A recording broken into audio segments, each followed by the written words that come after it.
Hello and welcome to episode 9 of The Sceptic, the Daily Sceptic's weekly podcast where I speak to the authors of some of our most talked about recent pieces. I'm your host, Laurie Wastell, an associate editor at the Daily Sceptic. Coming up this week, I speak to Toby Young, Daily Sceptic Editor-in-Chief and the founder and general secretary of the Free Speech Union, on Labour's outrageous attack on free speech in universities. I think it shows just how contemptuous the Keir Starmer-led Labour Party is of free speech. They really don't care.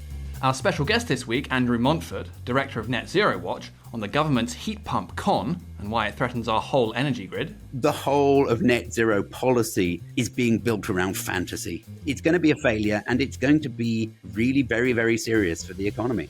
And for those of you donating £5 or more to the Daily Sceptic, our bonus interview this week is with the pseudonymous commentator Eugippius on the palace coup against Joe Biden, the coronation of Kamala Harris, and whether the US corporate media is drinking its own Kool-Aid. With Kamala Harris, the question is her toxicity and her ineptitude. Can the media cover this up long enough? If you're not already a donor, make a donation of at least £5 a month to the Daily Sceptic, log in with the same email, and you'll find a link to the premium version of the podcast on the homepage, including instructions about how to listen to it on your favourite podcasting app. Donors will also be able to access articles behind our paywall and join our discussion threads on Discord, where you'll have an opportunity to discuss the latest Daily Sceptic content with other donors, members of the editorial team, and some of your favourite contributors. You can access all this bonus content for as little as £5 a month. Just go to dailysceptic.org/donate. Now, on with the show. Now, the Higher Education Freedom of Speech Act 2023 was one of the main legislative achievements of the outgoing Conservative government. Its main provisions, designed to protect the free speech of students and academics alike, were due to take effect today, the 1st of August 2024. But last week, the Labour Education Secretary, Bridget Phillipson, took the extraordinary step of stopping further commencement of the Act, quote, in order to consider options, including its repeal. Phillipson cited concerns that the Act might prove, quote, burdensome on providers and on the Office for Students. But critics have seen this as a shameless attack on what the Act is designed to defend: free speech in England's universities. Well, to discuss this, I'm very pleased to be joined now by Toby Young, Editor-in-Chief at the Daily Sceptic and the founder of the Free Speech Union, which played a key role in drafting this Act and guiding it on its long way through Parliament. So welcome back to the Sceptic, Toby. Hi, Laurie. Now, Toby, before we get onto the Act itself, can you just tell us a bit about the climate of intolerance on Britain's university campuses that made it so necessary in the first place? Well, there's quite a lot of survey evidence that free speech is in crisis in British universities. The evidence showing that both students and academics are engaging in widespread self-censorship. So the largest of these surveys was actually conducted by the University and Colleges Union, the largest of the academic trade unions, who have been opposed to this particular act. So they conducted a survey in 2017, or they commissioned one rather, and the authors of that particular survey found that 35.5% of academics in the UK are self-censoring. That compares to an average in the EU of 19.1%. So British academics, according to this UCU survey, are self-censoring on a far greater scale than they are in the EU on average. And the authors of that survey wrote, self-censorship at this level appears to make a mockery of any pretense by universities of being paragons of free speech and that of being advocates of unhindered discourse in the pursuit of knowledge and academic freedom. Policy Exchange commissioned a survey in 2020 that found self-censorship amongst British academics was twice as high amongst conservative academics in the social sciences and the humanities. 50% of conservative academics in the social sciences and the humanities are self-censoring, compared to just 23% on the left in those fields. And that's a pattern actually repeated across the English-speaking world. Then there was a report from the Legatum Institute, which showed that 35% of British academics were self-censoring. And there's similar data about student self-censoring too. So, and of course, there's the Free Speech Union's data. So since the Free Speech Union was set up in 2020, we've taken on more than 2,400 cases, and about 20% of those cases have involved academics and students getting into trouble for exercising their lawful right to free speech on British campuses. So there's no question that the free speech crisis in Britain's universities is real. And in the 2019 Conservative Manifesto, it effectively said, we will do something to address this crisis unless universities do something to address it themselves. And they didn't do anything. And that's why the Free Speech Union and others were able to persuade the last government to take this seriously and bring forward this legislation. Yes, absolutely. Okay, so the Free Speech Union has played a key role in guiding this legislation into becoming law. What does it do, and how difficult was that process? Well, the legislation as first presented, or the proposal for legislation as first presented to the government, was there was a draft created by the Free Speech Union and about a dozen independent-minded academics who are concerned about academic freedom on campus, and that initial draft was quite robust, and that eventually became a bill, but it was watered down in the process of becoming a bill, and then as it went through the parliamentary sausage machine, it was amended, watered down again, and the bill which eventually passed contained so many compromises that it actually attracted cross-party support, and it had gone through a really complicated period of horse trading, particularly in the House of Lords. And the final act, which got royal assent last year, didn't actually create any significantly more robust protections for free speech on English university campuses. It only applies in England because education is a devolved area of administration. So this only applies in England. But it didn't actually create significantly more robust protections for academic freedom and free speech on English universities than already existed, as per the 1986 Number 2 or Education Number 2 Act. And so universities across the UK, as per that act, already had quite onerous legal obligations to uphold free speech where reasonably practicable. But that was more honoured in the breach than the observance, because there were no enforcement mechanisms other than judicial review, no easy, no cheap way of holding universities' feet to the fire to make sure they discharged their legal duties when it came to protecting and upholding free speech and academic freedom. So the really innovative thing, the valuable thing about the Higher Education Freedom of Speech Act is that it created two such mechanisms. So the first mechanism is it created this new role within the Office for Students, colloquially known as a free speech czar, a role filled by a former Cambridge philosophy don called Arif Ahmed. And if henceforth students, academics, visiting speakers feel that their speech rights have been breached in contravention of the legal duties enshrined in this act, but which, as I say, are really no different from those enshrined in the 1986 Act, then it could complain to the Free Speech Czar, and if he upheld that complaint, he could impose a fine on the misbehaving university. In addition, it created a new statutory tort. This was the most controversial aspect of the Act. It created a new statutory tort whereby if you needed to apply for an emergency injunction to prevent a speaker being no-platformed at the last minute, you could. And other than that, if you'd exhausted the OFS's complaints procedure and the outcome wasn't the one you wanted, i.e. if Arif didn't uphold your complaint, then you could potentially sue a university in the county court, although we don't think that would have happened very often in those circumstances. We think the county court would have given the claimants pretty short shrift if they'd failed to have their complaint upheld under the OFS's complaint scheme.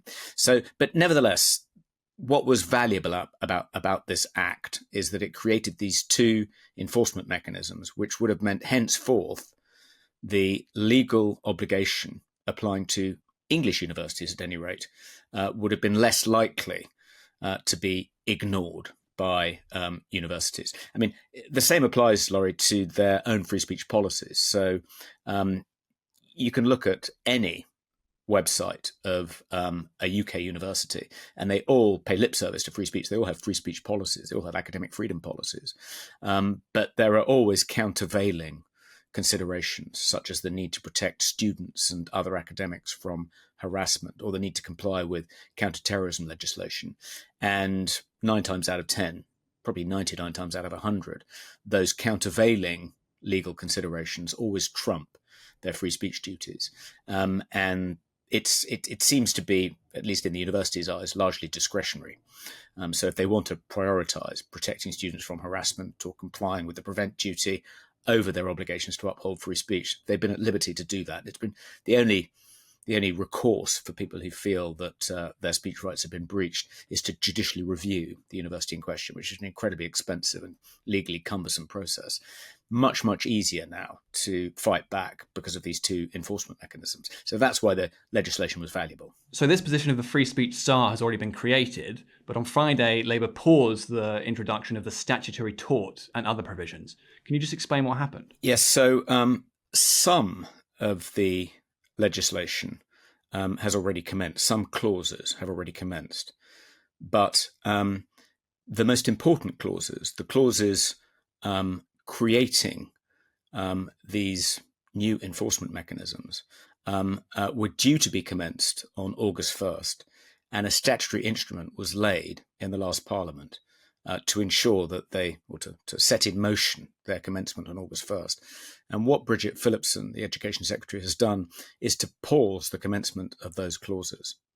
And she is saying that the reason she's done that is because she wants more time to consider their impact on the sector. She described part of her rationale for doing this is that she thinks that the cost of complying with these enforcement mechanisms, with the OFS complaint scheme, and fighting off legal challenges in the county court would be burdensome on already cost-strapped English universities. That cost argument was, needless to say, completely spurious. The Department for Education carried out an impact assessment published in 2021, which estimated that the cost to English universities of complying with this new legislation would be 4.7 million per year. And to put that in context, English universities spent 550 million just producing access and participation plans in 2020, 2021. And that cost is estimated to increase to 565 million in 24-25. So the notion that universities having to spend 4.7 million a year on complying with this new legislation, the notion that that was burdensomely costly is just for the birds. That was a completely spurious argument. Another argument that Bridget Phillipson made is that once this legislation is in place, once all the clauses have been commenced, it will be far more difficult for universities to stop people spouting hate, particularly visiting speakers on campus.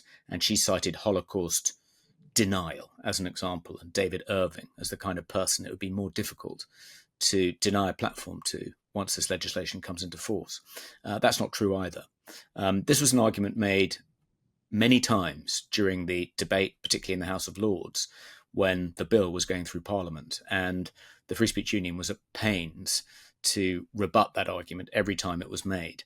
The reason that's a spurious argument is because the free speech protections in the bill are subordinate, in the Act, I should say, are subordinate to the Article 10 of the European Convention on Human Rights, which was brought into British law by the Human Rights Act. And Article 10, according to the European Court of Human Rights, can't be invoked to protect Holocaust denial. That's why laws criminalising Holocaust denial have not been ruled incompatible with Article 10 across the European Union. And so the idea that that the new free speech protections and the enforcement mechanisms in this Act would enable people like David Irving to be invited onto campus is not true either. The new protections, insofar as there were any new protections, and there weren't really, it would have no more protected Holocaust denialists than the 1986 Education No. 2 Act did. And it doesn't really change the protections for free speech that already exist under that act. It hasn't repealed that act. So that's wrong. And in addition, the legislation only requires universities to take all reasonably practicable steps to protect and uphold free speech. And I don't think a court in the land would rule that failing to make sure that someone like David Irving could come and speak on a campus would be a reasonable expectation of a university. So that was another spurious argument, which begs the question, well, if her official reasons for pausing the act were spurious, why has Bridget Phillipson really done this? And I think the answer is, I've written about this in the Critic, and I think we did a worth reading in full on my piece in the Daily Sceptic. I think even though the act didn't create significantly more robust protections for academic freedom and free speech on English campuses, because it introduced these two enforcement mechanisms, it would have made it harder for campus radicals to silence people articulating ideas that they find disagreeable, whether gender critical feminists, conservatives, people making the case for Israel, all the people that are normally targeted by woke activists, student mobs, and academics and student unions. I think it would have made it marginally more difficult for them to no platform those sorts of speakers. And in other words, it would have made it easier to enforce woke orthodoxy on campus, easier to enforce radical progressive ideology, to silence dissenters from that particular dogma. And clearly, that ideology is the ideology of the Labour Party. And Bridget Phillipson, I think, is just as a sop to the exponents of that ideology, and possibly because she believes in it herself, wants to make it more difficult to protect people challenging that ideology on our university campuses. I mean, I think that's misguided, particularly if she cares about our university's world-class status. They're not going to retain that world-class status for much longer if there is no free and open discussion of controversial ideas on British campuses. But that's what this is really about, and that's why she's done it. I mean, people speculate as well about other reasons. So English universities are becoming increasingly dependent on Chinese students. It's becoming, the government is, I think, going to restrict legal immigration. I think the last government changed the rules to make it harder for people with student visas to bring their dependents, because that was one of the main sources of legal migration into this country. That makes it less attractive for foreign students to come to English universities. One of the reasons for coming was to kind of secure residency in the UK for them and their families. Not always, but anyway, it makes it less attractive. So fewer foreign students are going to be coming to English universities. That's going to create more financial pressure on English universities. It's going to make them more dependent on Chinese students. And some universities like UCL, I mean, they currently have, I checked this, they currently have 14,000 Chinese students currently on roll. So they are more and more financially dependent on Chinese students. That means they have to curry favor with the Chinese Communist Party. And one of the things the act would have done would have been to protect critics of modern China and the policies of the Chinese Communist Party. It would have made it harder to silence those critics on campus. And believe me, there are extensive efforts all the time by Chinese students to try and suppress criticism of contemporary China on campus. We saw this recently in the case of Michelle Shipworth at UCL. And I think, I don't have a smoking gun, but I suspect what's happened is that some vice-chancellors have said to Bridget Phillipson, you have to torpedo the Freedom of Speech Act because otherwise it's going to be much easier or a little bit easier for people to criticize the policies of the Chinese Communist Party on campus. And that's going to make the Chinese authorities much less willing to send Chinese students to English universities, and that will bankrupt us. So if you care about our future and you're not going to give us any more money and you're not going to raise tuition fees, this is the least you can do. I don't know for sure that's what happened, but I suspect that something like that happened behind the scenes. Absolutely. And obviously it's quite a brazen thing to have done here, right? I mean, it's the Free Speech Act. You'd think that would be a consensus value. And obviously, as you mentioned, it was a consensus bill as it ended up passing.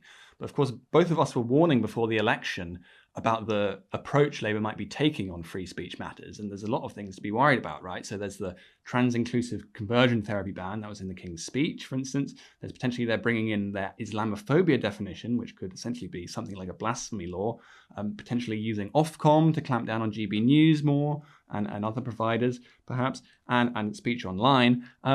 And maybe even bringing in more media regulation, like with Section 40, that's obviously been taken out now, but that could easily find its way back into law in some shape or form. That's press regulation. So is this a worrying signal of intent of what's to come under Labour, do you think? Yes, I mean, I think it shows just how contemptuous the Keir Starmer-led Labour Party is of free speech. They really don't care about protecting free speech. I think in their minds, it's a right-wing cause and not something that resonates with their voters and not something they need to give a fig about. And that's why I think all of those threats you've just identified are genuine material risks. And I'd add one more to that list, which is the risk of the current government passing a Hate Crime and Public Order England and Wales Act, which would essentially replicate the Hate Crime Act in Scotland that was activated earlier this year and which contributed to the demise of Humza Yousaf.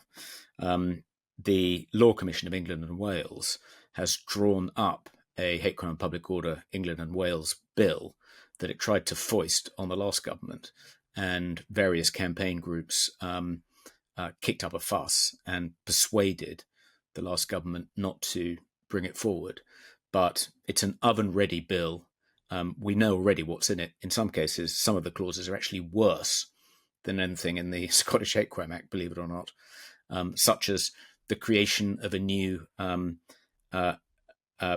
harmful communication offence, whereby you could be jailed for up to 2 years if you say something either in person or on social media that causes another person serious distress.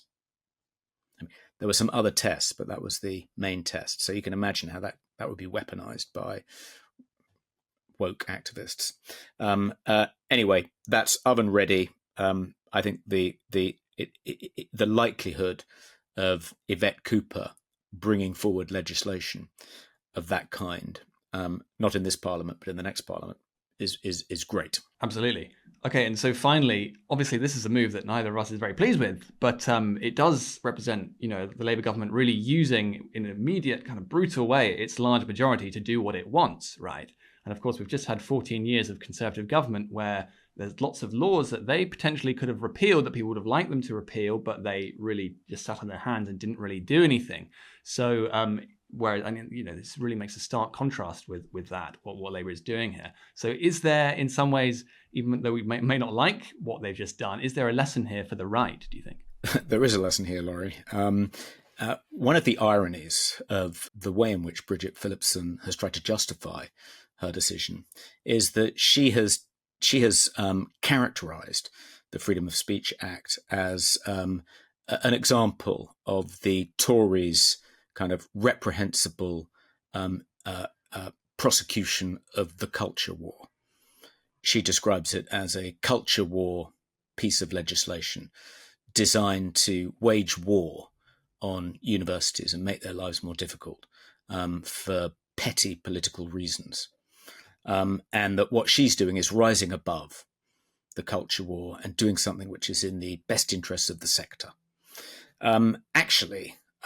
The legislation which found its way onto the statute books, in its original first draft, could, I suppose, have been described as, something that would have advanced our cause in the culture war. The the legislation which ended up on the statute books was in no shape or form anything which could be described in that way. It was a model of parliamentary diplomacy.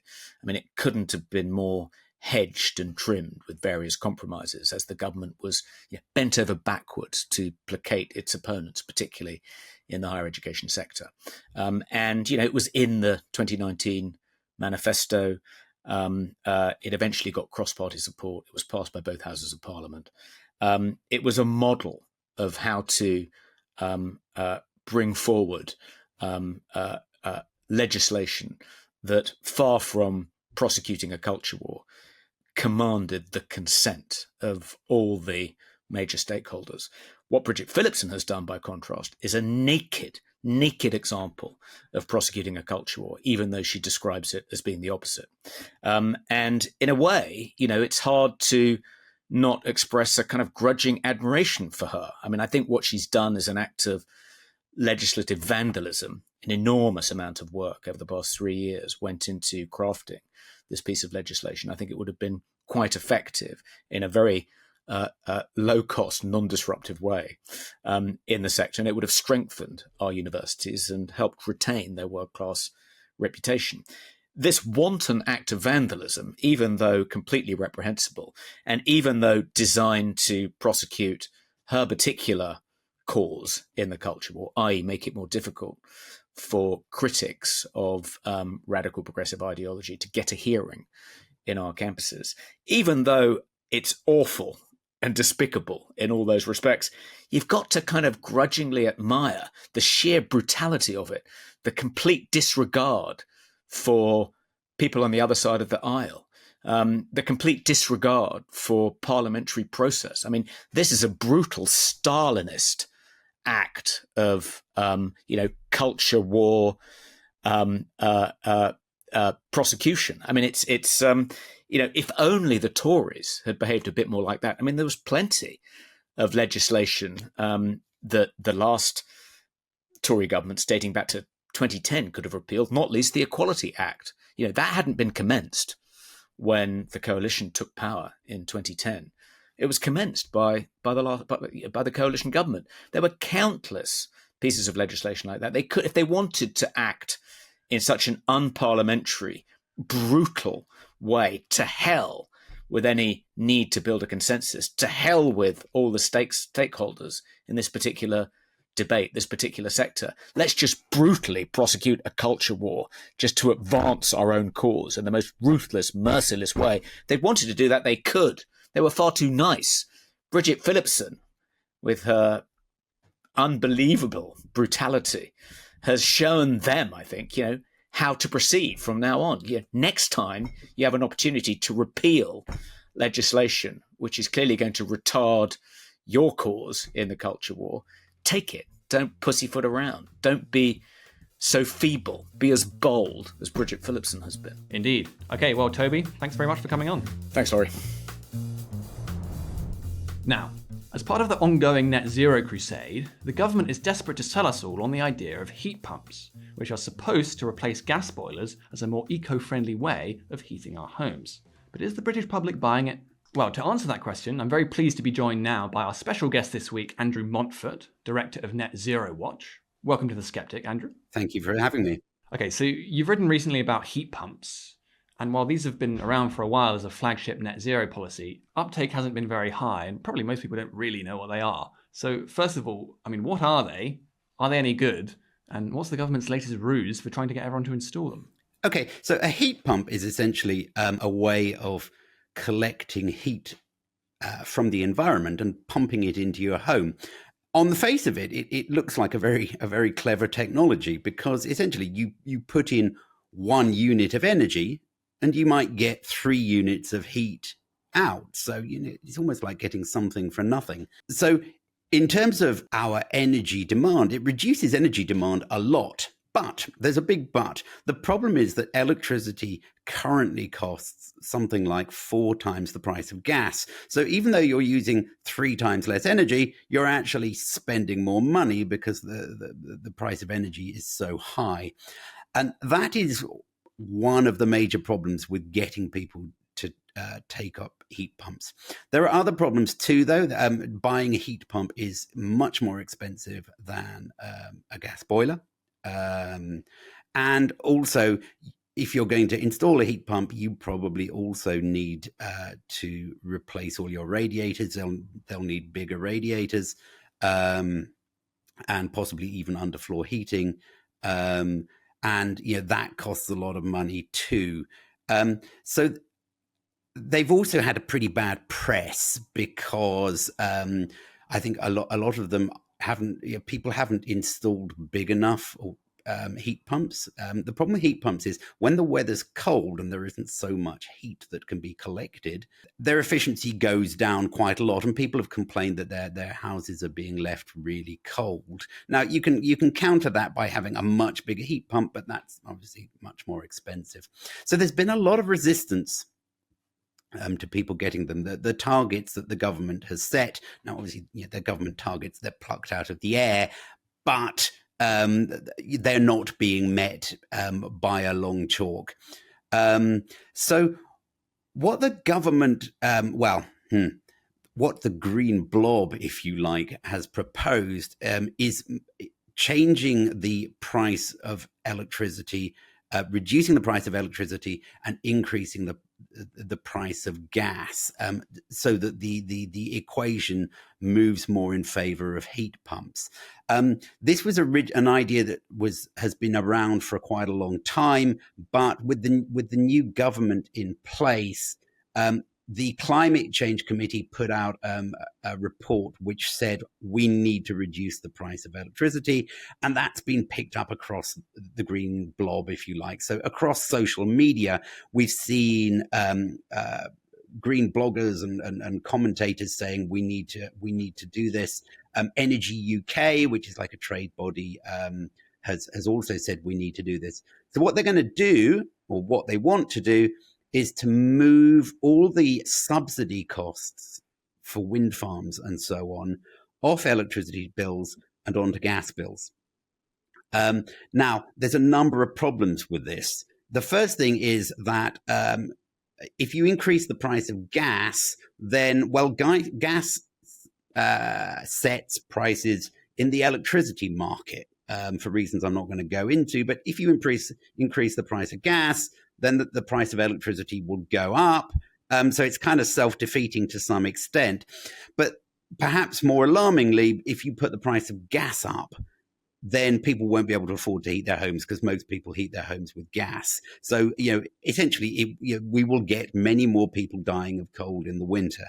And that's a fairly serious problem. Obviously, putting the price of gas up will also be bad for industry. So we'll probably get job losses. So the whole thing is rather awkward. I've spoken to some people who say, they will tout this idea around, but it won't happen. But you just don't know with Ed Miliband, because Ed Miliband is nothing if not a fanatic. If he gets his own way, I think it will happen and it will be a disaster. And we're kind of hoping, if you like, that Rachel Reeves just says, no, don't be so daft. But that remains to be seen. Yeah. And so on that net zero transition that's being pushed by people like Ed Miliband more widely, obviously there's this push towards heat pumps and also electric cars. And both of those things will require a lot more electricity. But as you mentioned, electricity is very expensive in Britain. So will we be able to cope with all this additional electricity demand? There's a lot of different questions in there in reality. So the first thing is, will there be enough electricity? And of course, you can build more wind farms and more solar farms or whatever, which will give you more electricity. But sometimes the wind doesn't blow and the sun doesn't shine. And just building more capacity won't solve that problem. We haven't solved the energy storage problem, which is one of the ways that we're meant to deal with this. There is no viable technology for storing electricity on the scale that's required. We had a report out just today, actually, from the National Audit Office saying that carbon capture and storage, which is the other proposal for dealing with this problem, it looks like a complete non-starter. We're pouring tens of billions of pounds into it, and essentially it's not working. The projects are all far behind schedule and, will probably fail. So the first thing, I guess, is, we probably won't have enough electricity to do this. But the other aspect of it is that have we got the capacity in the wires that carry the electricity to homes to deal with this? Essentially, the UK has two grids, if you like. There's the transmission grid, which is like the backbone of the system, and National Grid are making positive noises. They're kind of suggesting that they will be able to cope with this. There's quite a lot of redundancy built into the system anyway. So they're suggesting they're going to be okay. The distribution grid, which takes the electricity actually at a more local level, actually along streets and to homes, they have a big problem because all those wires, or certainly in urban areas, all the wires are buried and they're going to need upgraded. And they need to be upgraded quite a lot because I alluded to this before. When it's cold, the efficiency of the heat pump goes down, and so they need a lot more electricity to deliver the same amount of heat. So on cold days, you're going to get this huge surge of power, which is going to mean we're going to need much bigger cables under the streets. So essentially, we're going to need to dig up every urban street in the country to upgrade them.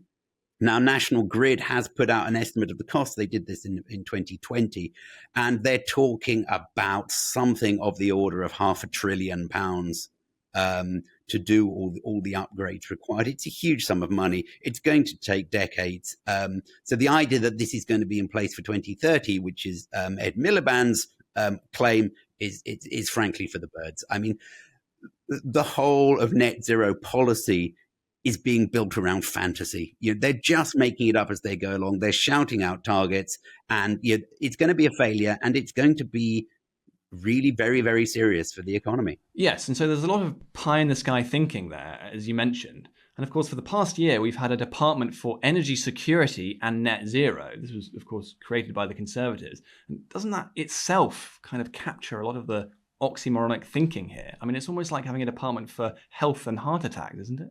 Yeah, that's a very good way of putting it. Yeah, it is completely oxymoronic. The problem is, if you're talking in terms of sort of national security, then renewables net zero is pretty disastrous. We're reliant very much on essentially hostile powers for all the technology that is deployed for net zero.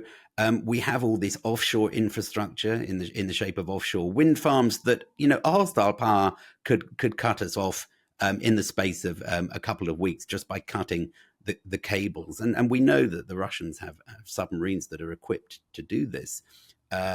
So, that's a real problem. The only way to get national security is to have onshore energy production, which means fracking, and it means coal. Onshore wind farms, perhaps, but once you get onto the other aspect of energy security, which is to say, is the energy supply going to always be there? Well, no, it's not. We have this. The problem with the intermittency of renewables, and this hasn't been solved. We've already talked about that. People don't realize how big a problem this is. If you're running a grid based on solar, it's much easier because solar is much more reliable and predictable than wind. Wind can disappear for weeks at a time in what's called a Dunkelflaute, when there is no wind at all in the middle of winter, and therefore it's middle of winter, so there's no solar power as well, and you essentially get perhaps 2 or even 3 weeks at a time where essentially you can produce no power. But interestingly, this is actually a secondary problem. The big problem with wind is you get what are called wind drought years. We had one in 2021, I think it was, when wind production in the UK was down 20%. Now, if you're running your grid on essentially on wind power alone, the amount of energy you've got to store to deal with that is unbelievable. I mean, if you did it with batteries, you're talking tens of trillions of pounds of batteries that need to be replaced every sort of 15, 20 years or something. You could do it with hydrogen, but again, the cost is astronomical with hydrogen. So this is essentially an insoluble problem. To come back to the original question, energy security doesn't go with net zero. If you're going to try and do net zero, you are not going to have energy security of any kind. Absolutely. So let's talk about net zero as a political idea. So, of course, there were a few minor anti-net zero noises made by the past Conservative government, but a lot of those MPs are now out in any case. And, of course, as we mentioned, Ed Miliband and Labour are very much committed to it. However, we do have the entrance of 5 new Reform MPs into Parliament. And it was quite refreshing to see during their campaign that they weren't just saying, oh, maybe we should push net zero back to, say, 2040 or something. They were actually saying, no, we should scrap it entirely. And, this was a completely different voice in Parliament. So how do you think the politics of net zero are going to play out in this new Parliament? Yeah, the advent of the 5 Reform MPs has been very refreshing. Ever since we started off on the decarbonisation journey sort of years ago under David Cameron, and even before that, there has been this sort of rather unhealthy consensus in Westminster.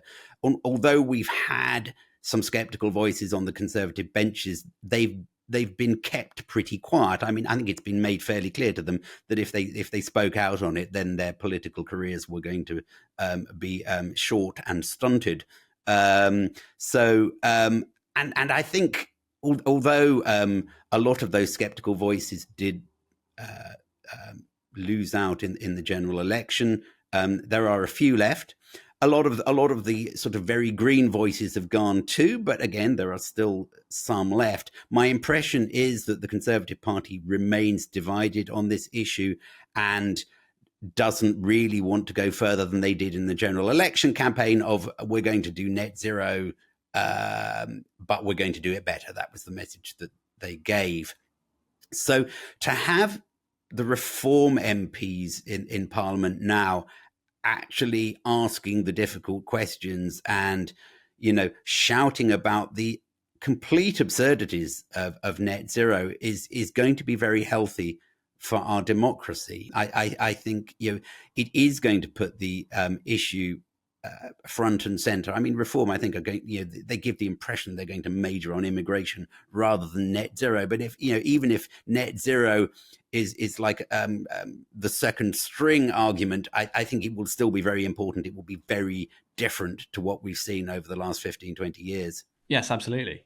And just more widely on that, do you feel the public have been rather excluded from this debate? Obviously, as we mentioned, the political class often seem pretty much united on it. I mean, there was the famous 2019 net zero debate when they actually brought in the legislation, which only lasted about 90 minutes and was pretty much ignored by everyone.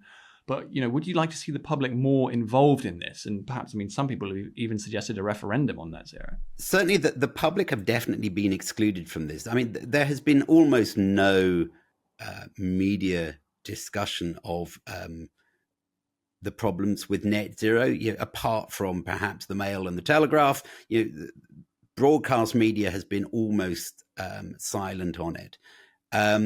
So we're in a new world now where, okay, we're going to see it discussed in Parliament, and we've got organisations like Daily Sceptic discussing it, and I think this sort of independent media, if you like, are showing quite a lot of interest in the subject too, although perhaps, they're a bit nervous about the technicalities of it. To get a public debate, I think, is going to be very good and very important. My own view on the referendum is that it's certainly not an issue for the near term, because I think the public has had 2 decades of being misled about the issues. So you probably wouldn't win it anyway. But also, net zero is not really a constitutional issue, and I think referenda are probably best kept for constitutional issues. This is just something where a sensible government will just say, we can't do this. That's going to happen anyway. The problems with net zero are becoming so pressing, and the costs so absurd that governments are going to have to turn away from it simply because they can't afford it any longer. One of the things I've been writing about recently is the fact that we are likely to see electricity bills surging in coming years because essentially we've got too much wind power on the grid already. There are times when the wind is blowing hard, when essentially prices on the market go negative, and so what that means is that wind farms have to earn their keep at other times of the day, other times of the year, and what this means is that the price of electricity is going to surge. So that's all going to be rather unpleasant for everybody, and I think governments are going to turn away from the issue, probably under this government, is my guess. Right. So do you think that with Ed Miliband sort of going all guns blazing on net zero here, that's going to set him on a collision course in terms of economic prudence with Rachel Reeves, and that he's perhaps going to lose out in that? Yeah, I think that's right. Ed Miliband will surge ahead, but the financial pain that he is going to cause will mean that alarm bells are going to start ringing fairly soon in the Treasury. The Treasury are going to have to rein him in, and it may be that he's just being given enough rope to hang himself with at the moment. Obviously Miliband is from a different wing of the party to Mr. Starmer, and Mr. Starmer may well actually want to be rid of him. So once the pain starts being felt, I think we will probably see a change at the helm of the Energy Department. Well, let's hope so. Andrew Montford, thanks very much for coming on. Thank you very much for having me. That's the end of the free part of the podcast. If you'd like to listen to the bonus interview, you'll need to become a regular donor to the Daily Sceptic. For as little as £5 a month, not only will you be able to watch or listen to the whole podcast, you'll also be able to access articles behind our paywall and join our discussion forum on Discord, where you'll have an opportunity to discuss the latest content on the Daily Sceptic with other donors, members of the editorial team, and some of your favourite contributors. Once you've become a donor, log in to the Daily Sceptic using the same email, and you'll find a link to the premium version of the podcast on the homepage, including instructions about how to listen to it on your favourite podcasting app. Remember, you can access all this bonus content for as little as £5 a month. Just go to dailysceptic.org/donate.